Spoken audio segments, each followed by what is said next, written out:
Hello नमस्कार, मी आशा. माझ्या मराठी ब्लॉगमध्ये तुम्हा सगळ्यांचं अगदी मनापासून स्वागत आहे. तर मी आज आता खूप दिवसानंतर व्हिडिओला व्हॉईस देत आहे. तर बघा, मी आता इथं नवीन रेसिपी तुम्हाला दाखवत आहे. तर ती रेसिपी थोडी शॉर्टकटमध्ये दाखवणार आहे. डीपली व्हिडिओ एखाद वेळेस बनवेल लवकरच. तर बघा, इथं आळूच्या पानांच्या वड्या मी बनवून घेतलेल्या आहे. इथं मोठा रोल बनवलेला आहे मी आज, कारण मी थोडी सकाळी घाईत होती आणि इतका वेळ पण नव्हता मला. तर मी 2च रोल बनवून घेतले. जवळजवळ 6 ते 7 आळूची पानं होती मीडियम साईजची. तर बघा, मी अशा प्रकारे चाळणीमध्ये वाफवून घेतलेला आहे आळूच्या पानांचा रोल. आणि आता त्यांना अशा प्रकारे कट करून एकदम व्यवस्थित क्रंची फ्राय करून घेते. तर तेलामध्ये फ्राय केल्यावर ना ह्या वड्यांमध्ये खूप जास्त तेल जातं आतमध्ये आणि त्या जास्त ऑइली होतात आणि त्या शरीरासाठी पण थोडंसं धोकादायक असतं एवढं तेल शरीरात जाणं. त्याच्यामुळे मी आपला जो डोशांचा तावा असतो त्याला एकदम मस्त सगळीकडे व्यवस्थित तेल लावून घेतलेलं आहे. आणि जे शिल्लकचं तेल होतं ते साईडला काढून घेतलेलं आहे. तावा छान तापलेला आहे. तर बघा, आता अशा प्रकारे मी सर्व वड्या एकदम व्यवस्थित फ्राय करून घेईल मीडियम गॅसवरती.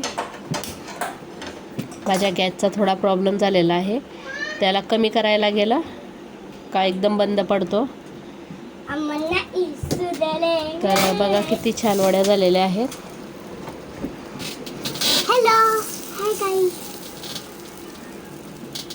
तर बघा, अशा प्रकारे मी सर्व वड्या तव्यावरती एकदम व्यवस्थित ठेवून घेते. बघा, रुद्रमध्ये कसं मध्ये मध्ये बडबड करतोय. बोलायचं आहे तुला? तर बघा, अशा प्रकारे एकाच तव्यावरती 2 रोल व्यवस्थित ॲडजस्ट करून घेतलेले आहेत. आणि यावर आता वरतून थोडं थोडं तेल सोडणार आहे.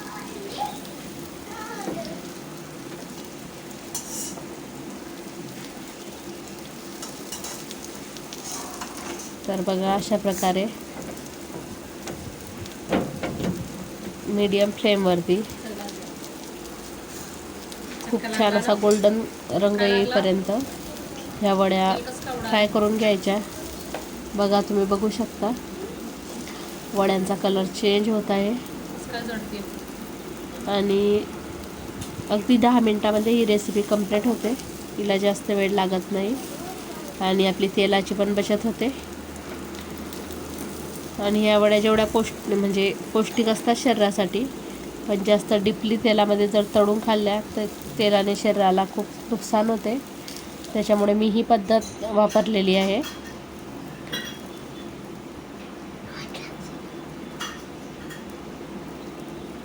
तर अशा वड्या तुम्ही पण घरी नक्की करून बघा. आणि तुम्ही बघू शकता, आता सर्व वड्या माझ्या पलटून झालेल्या आहेत आणि छान असा ब्राऊन कलर त्यांना आलेला आहे. ही वडी खायला खूप छान लागते. या वड्यांना खिचडीसोबत किंवा मसाला, जे शेवभाजी करतो आपण त्या मसाला रस्सा करून घ्यायचा, लाल भाजीचा रस्सा करून त्यातसुद्धा या वड्या सोडल्या ती भाजी पण खूप छान लागते. तर मला कमेंटमध्ये नक्की सांगा वड्या कशा वाटल्या त्या. आणि तुम्ही पण ही रेसिपी नक्की ट्राय करा. व्हिडिओला सबस्क्राईब करा. थँक्यू.